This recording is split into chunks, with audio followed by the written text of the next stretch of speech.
Shalom jemaat Tuhan terkasih. Segala kekhawatiran, segala perkara yang kita hadapi, mari sama-sama saat ini kita bawa, kita taruh di bawah kaki Tuhan. Karena ketika kita menyerahkan semuanya kepada Tuhan, Dia akan membuka pintu bagi setiap kita. Pertolongannya akan datang bagi setiap kita. Mari buka hati sama-sama. Kita sembah tinggikan Allah kita. Dan biarlah Allah bekerja dalam hidup kita, menyatakan kuasa-Nya dalam hidup kita. Mari sama-sama kita akan berdoa. Bapa kami yang baik, kami bersyukur atas segala yang Kau lakukan dalam hidup kami. Perbuatan-Mu yang ajaib, pertolongan-Mu yang tepat pada waktunya. Kami mengucap syukur atas kebaikan-Mu Tuhan. Dan saat ini kami bawa setiap pergumulan kami, setiap khawatir kami mau serahkan di bawah kaki Tuhan. Dan kami mau percaya bahwa Allah senantiasa akan memberikan pertolongan dan membuka pintu bagi setiap kami. Terima kasih Tuhan. Dengan segenap rasa cinta kami, rasa haus dan lapar kami mau menyembah Engkau, kami mau meninggikan Engkau, Raja di atas segala raja. Hanya di dalam nama Tuhan Yesus Kristus kami berdoa. Amin.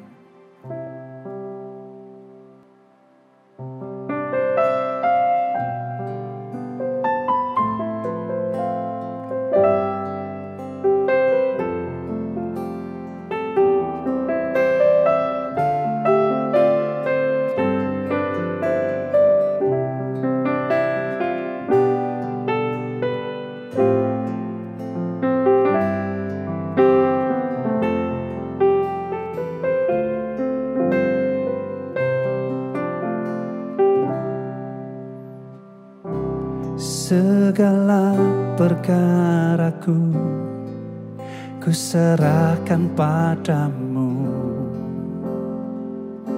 Allah pembelaku. Segala khawatirku ku taruh di kaki-Mu, Allah pemeliharaku.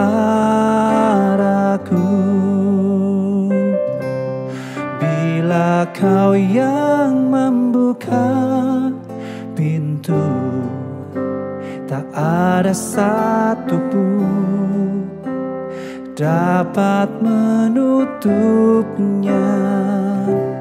Bila Kau yang mengangkat aku, tiada yang dapat merendahkanku.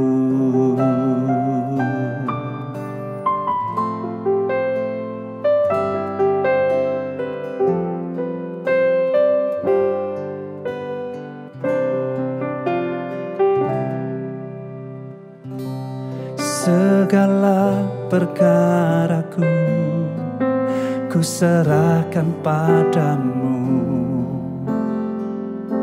Allah pembelaku. Segala khawatirku ku taruh di kaki-Mu, Allah pemeliharaku. Bila Kau yang membuka pintu, tak ada satu pun dapat menutupnya. Bila Kau yang mengangkat aku, tiada yang dapat merendahkanku.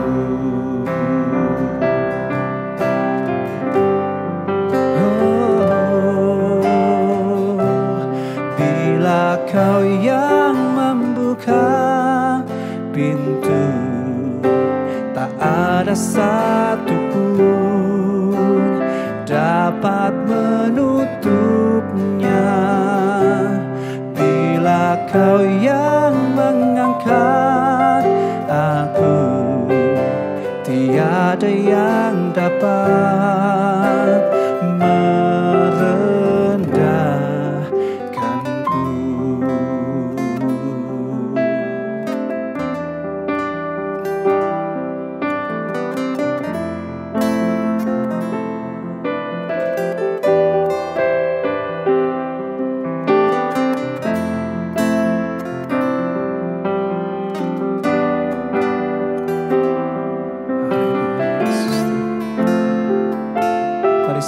kita mau sembah Dia. Oh, terima kasih Tuhan, Kau menolong hidupku, Kau mengangkat aku, beriku hidup yang baru. Kami bersyukur atas perbuatan-Mu Tuhan, atas kasih setia-Mu yang tak pernah meninggalkanku. Oh, terima kasih Tuhan, aku mau bersyukur kepadamu, ku mau menyembah dan meninggikan-Mu, Allah yang hidup. Oh, terima kasih Tuhan, terima kasih Yesus, Engkau sungguh baik Tuhan, Engkau sungguh mulia Tuhan. Hati kami limpah dengan syukur. Oh,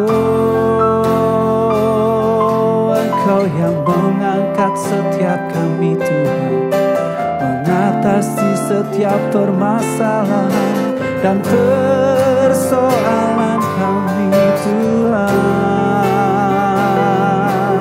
Kami sembah Engkau, kami naikkan syukur kami hanya kepada-Mu Tuhan.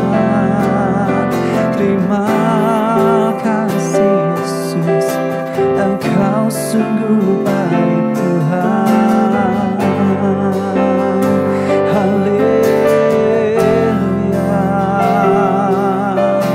Oh, haleluya Tuhan. Haleluya Tuhan. Kami sungguh rindukan.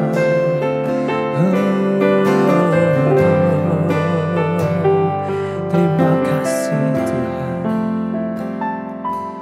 terima kasih Yesus. Dan kami mau nyatakan Tuhan, ketika Kau yang membuka pintu bagi setiap kami, tidak ada satu orang pun yang dapat menutupnya. Terima kasih Tuhan. Mari datang dengan segenap kerinduan dan naikkan pujian ini dengan segenap hatimu. Katakan, bila Kau yang membuka pintu, tak ada satu pun dapat menutupnya. Bila Kau yang mengangkat aku, tiada yang dapat merendahkanku.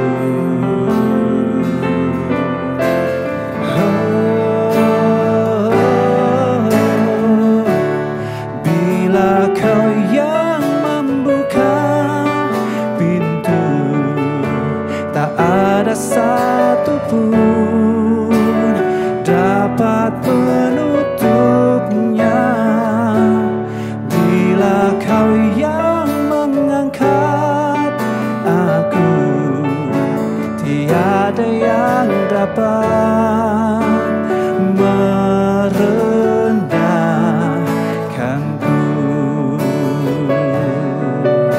Tiada yang dapat merendahkanku. Tiada yang dapat merendahkanku.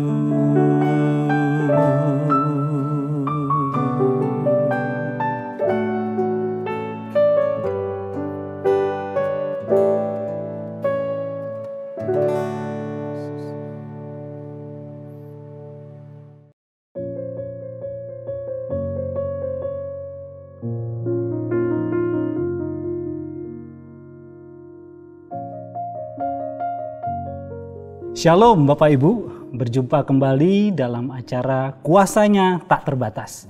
Bersama saya, perkenalkan nama saya Aldi Lasso. Sekali lagi saya ulangi, nama saya Aldi Lasso, bukan Ari Lasso. Begitu. Jadi kalau Bapak Ibu bertanya, apa hubungannya dengan Ari Lasso? Selamat Bapak Ibu, orang ke 3.551 yang bertanya pertanyaan yang sama kepada saya. Tetapi saat ini saya tidak akan bercerita tentang siapa Ari Lasso. Tentu saja tidak. Saya akan bercerita tentang kehidupan saya, seorang Aldi Lasso. Nah, ada pepatah bilang tidak kenal maka tidak sayang, begitu ya. Karena saya ingin disayang oleh Bapak Ibu, maka saya ingin memperkenalkan sedikit tentang siapa sih Aldi Lasso.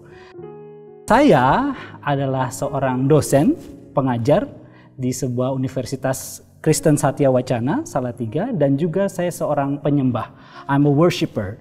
Begitu. Mengapa saya memilih kata worshiper, bukan penyanyi? Karena memang kehidupan menyembah tidak bisa dipisahkan dari setiap sisi kehidupan yang kita jalani.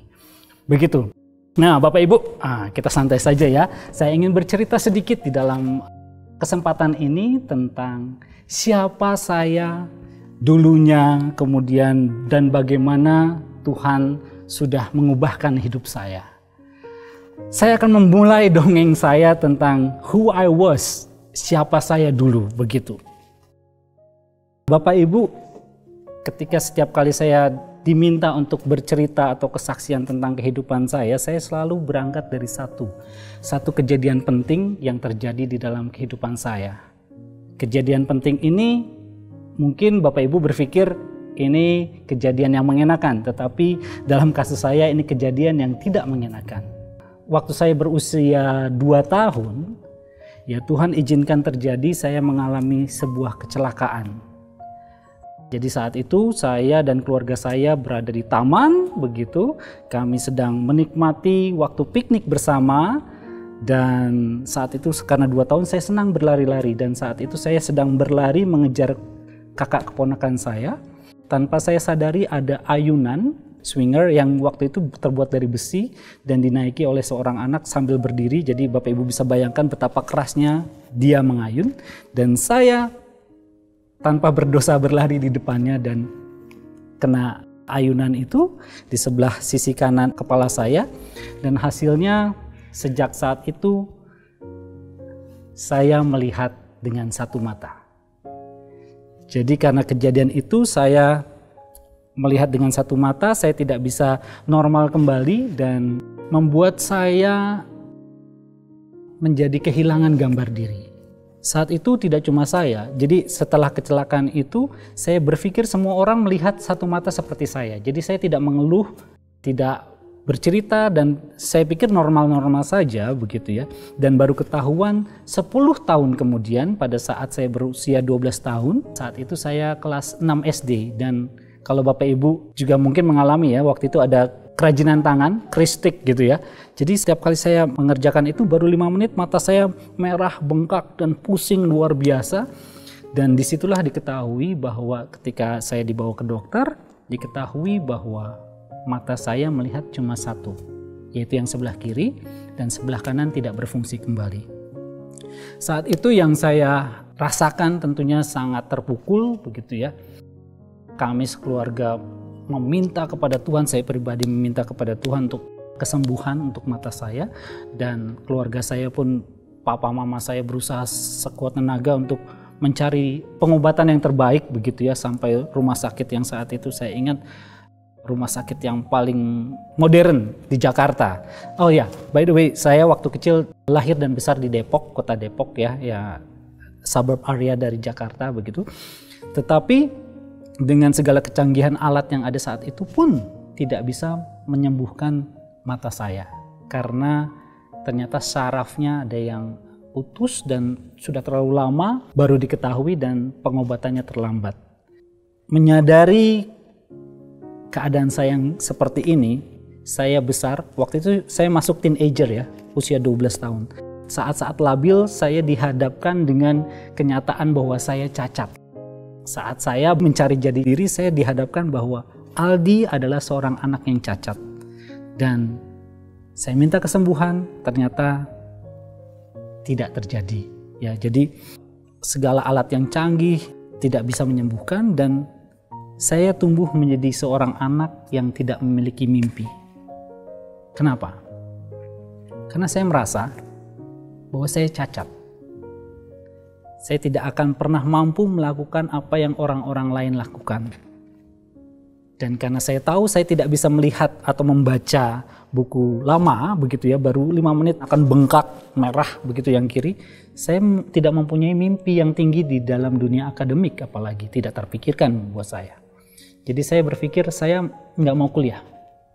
Saya nggak mau kuliah karena saya nggak akan bisa begitu. Dan saya berkembang menjadi anak yang introvert, tertutup, baperan begitu ya, baperan, gampang tersinggung karena saya merasa tidak adil seperti itu. Nah, yang terjadi adalah kehilangan gambar diri saya ini ternyata berdampak cukup panjang terhadap perjalanan hidup saya selanjutnya, Bapak Ibu. Saya tidak memiliki masa depan. Saat itu yang terjadi setelah saya lulus SMA, sebetulnya saya beruntung bisa lulus SMA ya. Karena dulu kan kalau mungkin Bapak Ibu ada di zaman saya begitu ya, kita masih ada nilai NEM ya, nilai EPTA murni begitu kan.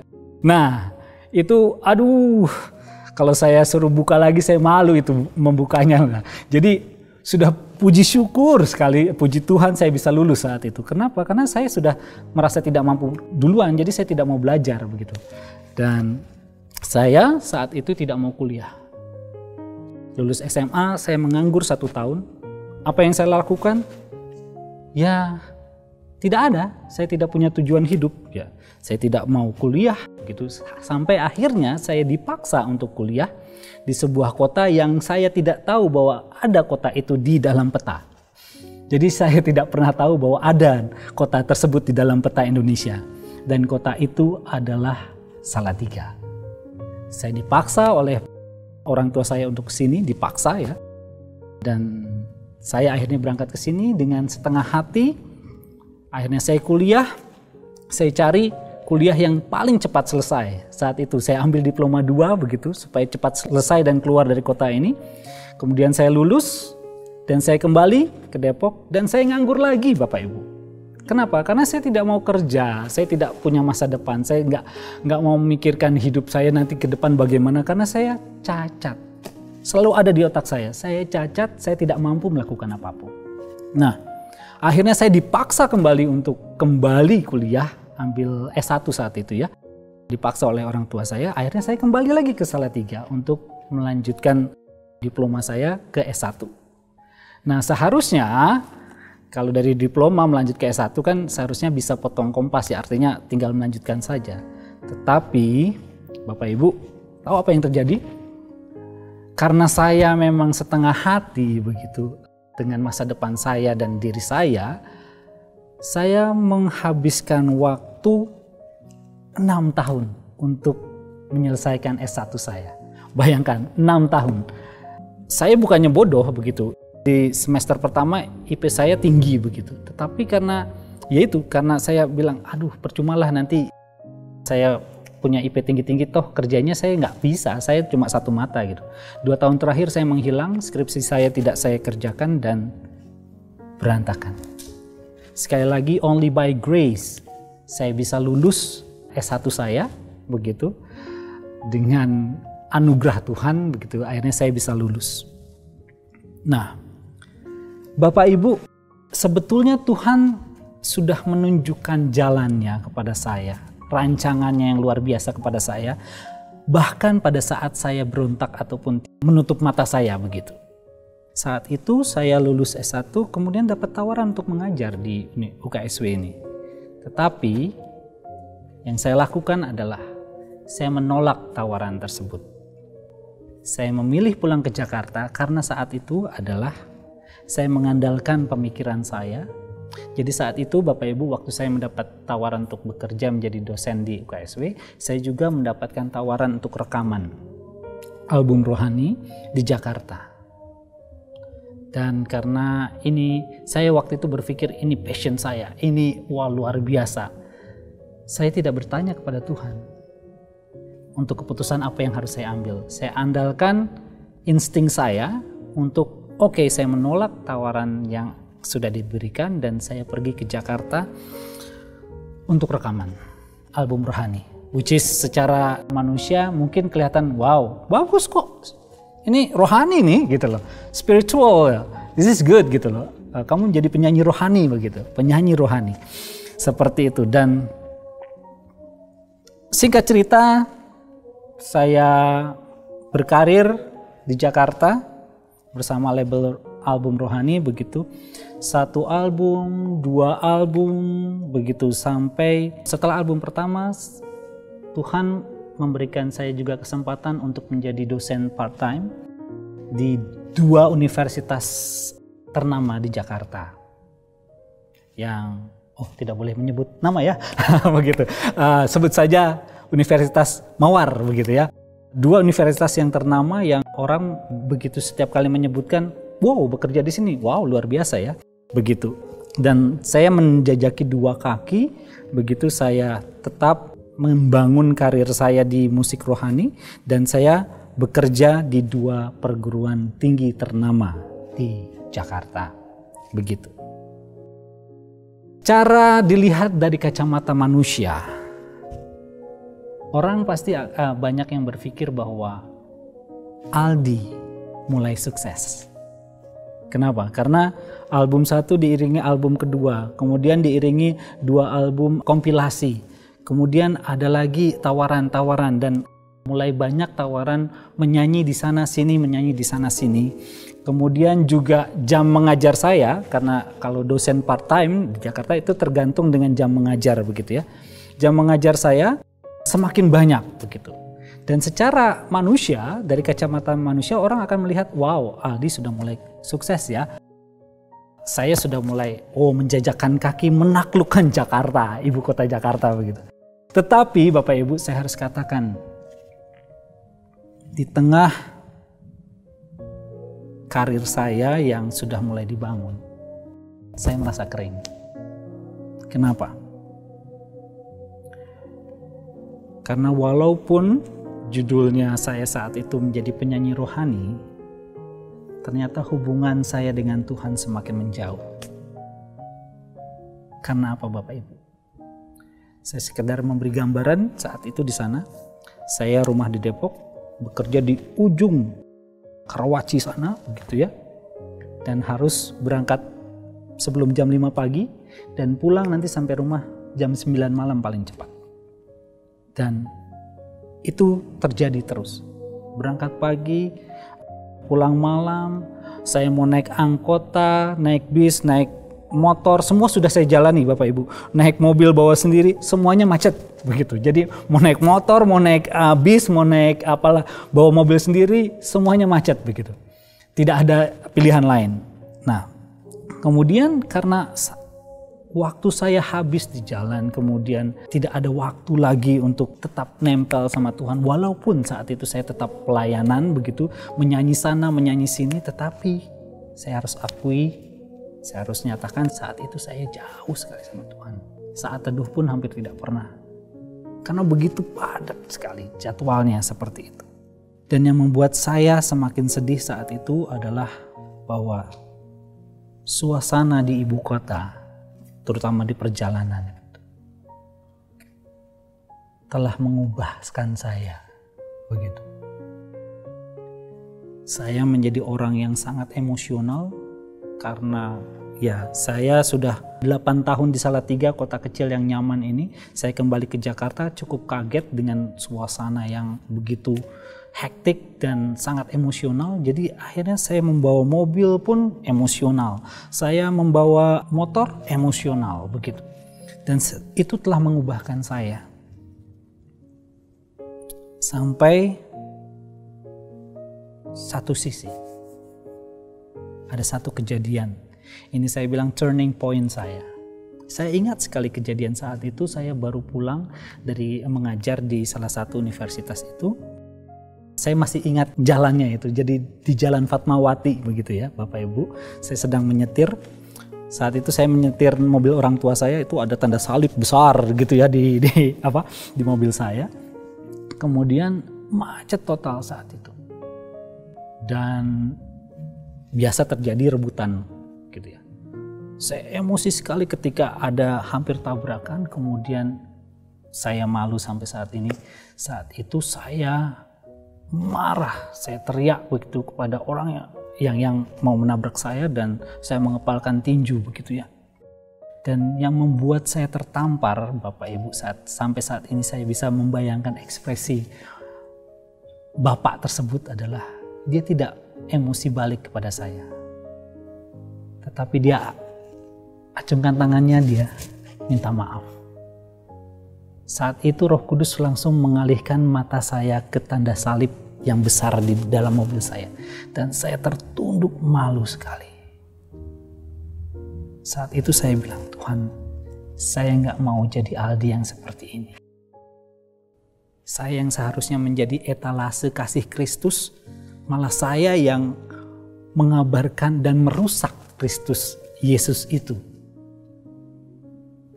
Saat itu saya putuskan, God, I don't want to live like this. Saya nggak mau hidup seperti ini lagi. Saya ingin mengubah hidup saya untuk menjadi lebih baik. But how? Saat itu saya bertanya, tapi gimana Tuhan? Nah, tidak lama setelah itu Bapak Ibu, saya mendapatkan kesempatan untuk konser. Saya dapat undangan konser saat itu. Saya ingat konser anak muda gereja gitu ya. Mereka mengadakan, saya agak lupa apakah itu Paskah atau Natal gitu, perayaan. Dan konsernya ternyata di UKSW gitu, di Balerung saat itu. Dan saya berkesempatan kembali ke Salatiga seperti itu. Tengah saya berkumpul, saya datang konser, dan saat itu tanpa sengaja, saya percaya tidak ada yang kebetulan ya. It was divine's plan. Saya percaya itu rencana Tuhan. Saya dipertemukan dengan dosen saya pada saat saya kuliah, yang sudah lama sekali saya tidak ketemu begitu. Dan dia bertanya, Aldi sekarang di mana? Kemudian singkat cerita dia bilang, tertarik nggak kalau bergabung dengan kami lagi? Kami sedang mencari dosen kebetulan. Dan saya menjawab dengan senyuman karena tidak terpikir oleh saya saat itu. Kemudian saya kembali ke Depok dengan hiruk pikuk yang sama begitu ya. Tetapi hati saya bergumul. Terus Tuhan ngiangkan apa ya? Tuhan perdengarkan, ini bahasa saya agak kacau, mohon maaf Bapak Ibu ya. Tuhan perdengarkan kata-kata atau tawaran dari dosen saya tersebut begitu ya. Kemudian saya diingatkan kembali tentang kejadian waktu saya menyetir itu. Saya diingatkan kembali tentang hidup seperti apa yang ingin saya jalani ke depannya. Dan waktu saya bergumul, bertanya kepada Tuhan, so what God? Itu pertama kali saya bertanya kepada Tuhan setelah sekian lama saya mengandalkan kekuatan saya di dalam mengambil keputusan. Saya tanya, Tuhan, saya harus ngapain nih? Kalau saya kembali ke Salatiga, saya meninggalkan segala kemapanan ini, apa benar Tuhan? Gitu. Tapi saya ingat satu momen di mana saat saya berdoa, Tuhan jelas sekali mengarahkan saya kepada Salatiga. Saat itu yang Tuhan ingatkan tidak cuma masalah destiny, tetapi juga family. Walaupun saya saat itu belum berkeluarga, tapi Tuhan ingatkan tentang bagaimana pentingnya keluarga bagi Tuhan. Sehingga kita perlu membangun keluarga, mempunyai waktu yang cukup buat anak kita, buat istri kita, buat keluarga kita. Dan waktu kalau saya mungkin tinggal di Jakarta, saya mungkin punya sangat cukup finansial, kecukupan finansial. Tetapi saya sangat kekurangan waktu untuk membangun keluarga saya. Jadi Bapak Ibu, saat itu saya memutuskan untuk kembali ke Salatiga. Yang mana secara manusia itu terlihat sangat bodoh. Saya menggunakan kata bodoh ini kenapa? Itulah yang dikatakan orang-orang di sekitar saya pada saat saya memutuskan saya mau kembali ke Salatiga. Rekan bisnis saya bilang, what? Are you stupid? Seperti itu. Kamu nanti pindah ke kota kecil, nggak mungkin lagi bisa membangun karir menyanyimu. Saat ini kamu sedang naik. banyak tawaran, kemudian kamu sudah bekerja di universitas ternama, Bonafit, tetapi kamu memutuskan meninggalkan itu semua dan ke kota kecil yang kamu tahu mungkin kamu tidak bisa melakukan itu semua lagi. Bahkan dari sisi finansial pun akan terjun bebas. Puji Tuhan Bapak Ibu, saya memutuskan untuk mengikuti apa yang Tuhan taruh di dalam hati saya. Singkat cerita, saya putuskan waktu itu untuk kembali ke Salatiga. Mulai dari nol lagi. Saya tidak punya siapa-siapa di sini. Saya ingat sekali, setiap harinya saya harus berjuang mati-matian menambah penghasilan supaya bisa hidup di dalam 1 bulan tersebut, begitu ya. Dan itulah yang terjadi di awal. Mungkin kalau saya tidak menggunakan hikmat saya akan berpikir, sudah pindah ke sini ternyata kayak gitu kejadiannya. Makan aja susah, bayar kos-kosan susah, ini segala sesuatu susah. Mungkin saya akan bertanya, lah kok gini Tuhan gitu loh. Lah kok saya mengikuti Engkau tapi malah seperti ini. Mungkin saya akan berpikir seperti itu jika saya tidak menggunakan hikmat saya. Gitu. Tapi saya memilih untuk saya setia pada proses. Waktu Tuhan menyuruh kita ke suatu tempat, Tuhan gak akan pernah meninggalkan kita. Mengerti maksud saya ya? It's a matter of God's time. Ini adalah masalahnya waktu Tuhan yang seringkali berbeda dengan waktu kita. Begitu. Mungkin 3 tahun pertama saya harus struggle dengan masalah ini.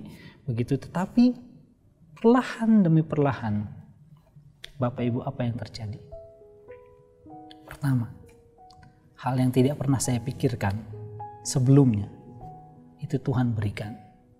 Tadi Bapak Ibu ingat ya, saya bercerita bahwa saya berpikir bahwa saya adalah orang yang tidak mampu. Tidak akan bisa mencapai pendidikan yang tinggi. Kenapa? Karena mata saya seperti ini. Hanya satu, baca aja tidak tahan 5 menit begitu. Mana mungkin saya bisa mencapai pendidikan yang sangat tinggi. Tetapi Tuhan jungkir balikan pemikiran saya itu. Tahun kedua setelah saya bekerja sebagai dosen, Tuhan lakukan percepatan yang tidak masuk di logika saya. Secara berturut-turut saya mendapatkan beasiswa Bapak Ibu. Untuk lanjut ke S2, dan setelah selesai, tiba-tiba tanpa saya minta, saya malah disuruh untuk lanjut ke S3 dan mendapatkan beasiswa. Kembali. Dan tadi kan jangankan berpikir untuk S3 di dalam negeri Bapak Ibu ya. Karena saya pikir mana mungkin, itu tidak mungkin dengan pendekar satu mata seperti saya ini. Begitu, tidak akan mungkin terjadi begitu ya. Tetapi justru Tuhan jungkir balikan itu. Nggak cuma di dalam negeri, tapi Tuhan kirim saya. Tuhan mampukan saya. It's only by God's grace. Tuhan mampukan saya untuk berangkat ke luar negeri. Untuk menempuh S3 saya. Yang mana dahulu saya hanya berpikir saya bisa tamat SMA saja sudah bersyukur. Tuhan jungkir balikan. Ini yang saya sampai saat ini kalau mengingat perjalanan itu, saya speechless Bapak Ibu. Saya tidak bisa berkata apa-apa. Apakah perjalanan saya mudah pada saat saya di negeri orang? Tidak. Tetap struggle. Mata saya bengkak. Saya selalu memfoto setiap kali mata saya bengkak karena terlalu banyak membaca begitu. Untuk bukti bahwa perjalanan ini Tuhan tidak hanya menjanjikan mentari kan, ya, tetapi Tuhan menjanjikan kekuatan. Perjalanannya tetap ups and down, but there is something different. God is there with me. Sepanjang perjalanan saya ups and down, Tuhan ada di sana, menggandeng saya, bahkan kadang-kala menggendong saya ketika saya nggak mampu berjalan. Di dalam ketidaksempurnaan saya, dengan satu mata ini, Tuhan tunjukkan kesempurnaannya dengan berada di samping saya. Bahkan setelah saya pulang pun, yang tadinya orang-orang di sekitar saya saat itu bilang, nggak mungkin kamu bisa rekaman lagi, nggak mungkin kamu bisa berkarya lagi. Tuhan putar balikan Bapak Ibu. Apa yang menurut dunia ini tidak mungkin, sangat mungkin buat Tuhan. Sejak tahun 2020, Tuhan izinkan saya untuk kembali berkarya. Menghasilkan pujian-pujian yang doa saya, pujian ini bisa menguatkan orang, bisa menjadi pujian penyembahan setiap orang yang mendengarkan. Begitu. Dan yang saya tidak habis pikir, saya yang tadinya tidak mempunyai masa depan, saya yang berpikir saya cacat, Tuhan mampukan saya untuk berdampak bagi orang-orang. Nggak cuma orang-orang yang terdekat, bahkan orang-orang yang tidak pernah saya pikirkan. Tuhan kirim saya ke NTT, Tuhan kirim saya ke Wakatobi, Tuhan kirim saya ke desa-desa yang tidak pernah saya tahu ada di geografi begitu. Itulah Tuhan kita. Dia mampu melakukan segala perkara yang nggak pernah kita pikirkan. Jadi, important pointnya yang ingin saya tekankan di dalam kesaksian hidup saya ini adalah seringkali terjadi bahwa kita memaksa Tuhan untuk menuruti kehendak kita. Dalam kasus saya ingin kesembuhan buat mata saya. Dan seringkali saya berpikir kalau saya nggak sembuh, maka saya kurang beriman nih. Maka Tuhan nggak sayang nih sama kita. Tetapi tunggu dulu Bapak Ibu. Sama seperti saya. Kadang Tuhan membiarkan penyakit ataupun ketidaksempurnaan kita ada di dalam diri kita. Kenapa? Karena Tuhan punya rencana yang jauh lebih luar biasa dari sekedar keinginan saya untuk sembuh. Saya minta kesembuhan, tapi Tuhan berikan yang jauh lebih luar biasa dari sekedar kesembuhan. Apa? Hal-hal yang tidak pernah saya pikirkan mampu untuk saya lakukan, Tuhan berikan. Supaya apa? Supaya kuasa Tuhan nyata di dalam hidup saya. Sampai saat ini Bapak Ibu saya duduk di sini, saya tetaplah Aldi yang cacat dengan satu mata. Tetapi dalam kecacatan saya, Tuhan banyak melakukan hal yang luar biasa yang menurut manusia tidak mungkin dicapai oleh seorang cacat seperti saya. Di sanalah nama Tuhan dimuliakan. Saya sadar sepenuhnya waktu saya sharing ini di hadapan Bapak Ibu. Saya sadar sepenuhnya semua yang telah terjadi di dalam hidup saya, baik yang orang bilang itu sukses atau apapun, tetapi saya memilih satu hal. Yang terjadi di dalam hidup saya adalah anugerah Tuhan. Tanpa Dia, tidak secuil pun saya mampu melakukan apa yang telah saya lakukan. Jadi Bapak Ibu, ketika situasi ataupun kondisi yang kita alami terjadi tidak seperti yang kita harapkan, yang kita inginkan, tetaplah tenang. Tetaplah tenang karena apa? Karena Tuhan mempunyai rencana yang jauh lebih luar biasa dari keinginan kita. Ada satu pujian yang kebetulan saya ciptakan saat itu di dalam saat teduh saya, memberikan kekuatan buat saya. Dan saya berharap pujian ini juga menjadi kekuatan buat Bapak Ibu ketika situasi di sekitar kita tidak seperti yang kita harapkan.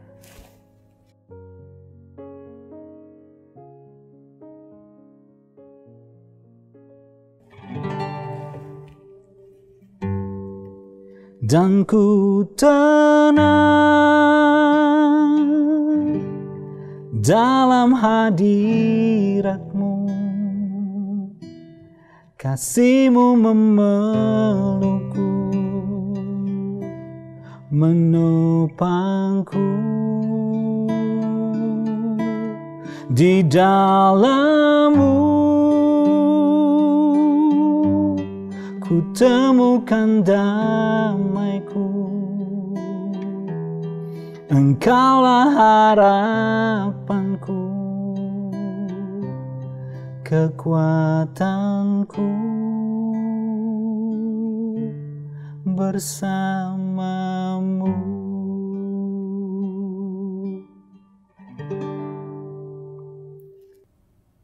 Jadi Bapak Ibu, when things do not happen as you expected, don't be afraid or dismayed.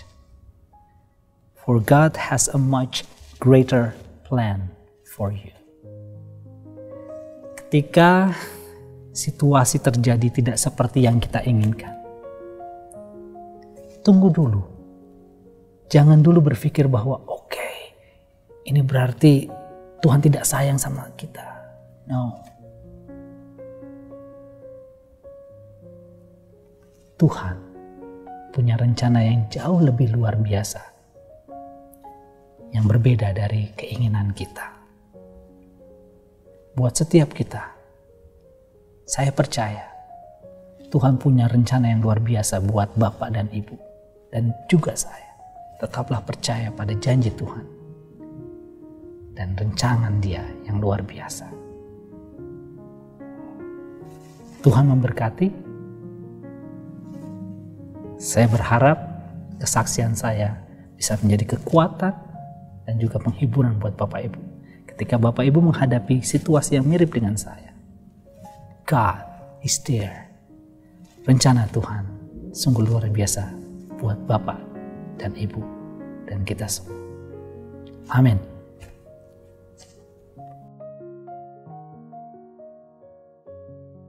Puji Tuhan, Shalom. Jemaat Tuhan yang dikasihi, luar biasa kita sudah mendengarkan satu kesaksian dari Saudara Aldi Lasso, ya, luar biasa. Dan saya percaya bahwa kesaksian ini boleh menjadi berkat dan semakin meneguhkan kepada kita untuk kita semakin memahami apa yang Tuhan kehendaki dan bagaimana Dia seringkali menggenapkan setiap janji-janjinya, saudara. Memang kalau saya boleh katakan, banyak orang kita seringkali masih menjadikan satu hal yang tanda tanya besar setiap kehendak Tuhan, pekerjaan Tuhan. Kita seringkali masih dibuatnya bingung. Bahkan saya seringkali katakan the mystery of God's will. Itu menjadi sesuatu yang seringkali kita masih temukan dalam kehidupan kita sehari-hari. Demikian juga kalau kita sudah mendengarkan kesaksian dari Saudara Aldi Lasso, kita juga luar biasa Tuhan itu ya. Seringkali Dia bertindak atau melakukan sesuatu di luar pemikiran-pemikiran kita. Tetapi sekali lagi firman Tuhan bilang, Tuhan turut bekerja dalam segala perkara untuk mendatangkan kebaikan buat setiap kita yang mengasihinya. Oleh itu saya percaya saudara bahwa jalan-jalan Tuhan itu sebetulnya lebih penting buat kita daripada sekedar perbuatan-perbuatannya. Di dalam Kitab Mazmur juga dikatakan kepada bangsa Israel Tuhan memperkenalkan perbuatan-perbuatannya, tetapi kepada Musa Tuhan memperkenalkan jalan-jalannya. Nah, inilah yang perlu kita pelajari pada saat kita mendengar setiap kesaksian-kesaksian, termasuk yang kita dengar pada hari ini, saat ini melalui Saudara Aldi Lasso. Saudara, memang sebetulnya kita sudah banyak mendengar ya kesaksian Tuhan itu melakukan sesuatu, biasanya itu melalui persoalan, ya, melalui mungkin musibah, ya, mungkin melalui sesuatu yang kita tidak pernah harapkan, tidak pernah kita bayangkan terjadi begitu saja. Sepertinya Tuhan tidak meluputkan, menolong kita, ya, Tuhan tidak melakukan sesuatu yang sangat spektakuler seperti yang kita harapkan. Sepertinya Tuhan membiarkan dan kemudian baru di ujung itu kita tahu, oh ternyata Tuhan punya rencana yang begitu baik. Kalau boleh dikatakan Tuhan itu menolong kita melalui masalah.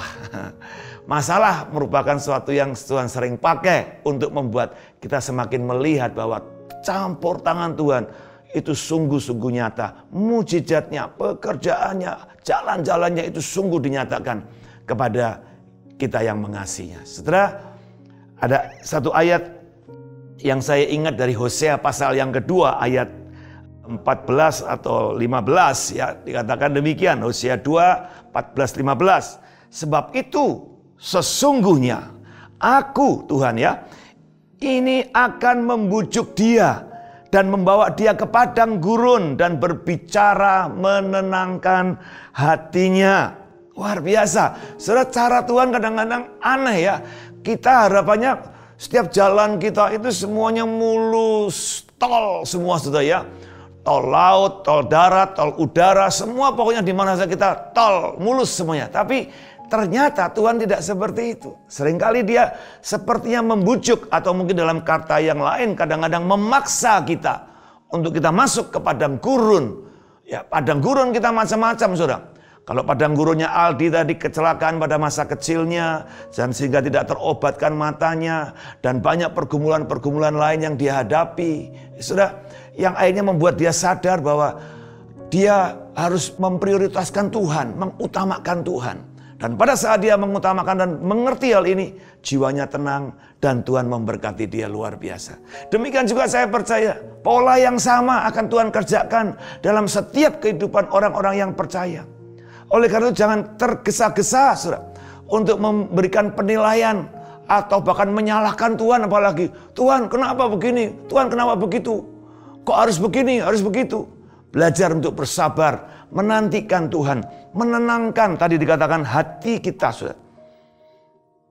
Ayat yang ke-15 dikatakan demikian, aku akan memberikan kepadanya kebun anggurnya dari sana. Dari sana mana? Dari padang gurun.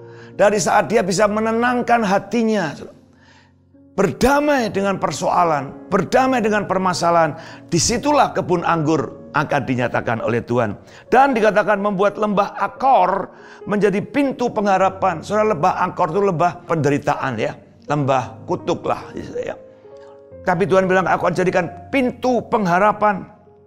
Maka dia akan merelakan diri di sana seperti pada masa mudanya, seperti pada waktu dia berangkat keluar dari tanah Mesir. Wah, luar biasa. Tuhan akan berikan justru kebun anggur ya dari padang gurun. Ini mujizat luar biasa. Bagaimana mungkin padang gurun jadi kebun anggur? Bisa selama Tuhan disertakan, selama Tuhan diandalkan, selama Tuhan dipercayai dalam hidup kita. Tidak ada yang mustahil bagi dia. Tidak ada yang tidak mungkin bagi dia. Oleh karena itu, sekali lagi, setelah mendengar kesaksian saudara Aldi Lasso ini, saya berharap jemaat Betani tidak lagi menjadi jemaat yang lemah. Di saat-saat persoalan datang, di saat-saat problem mungkin yang ini, yang itu, dan segala macam.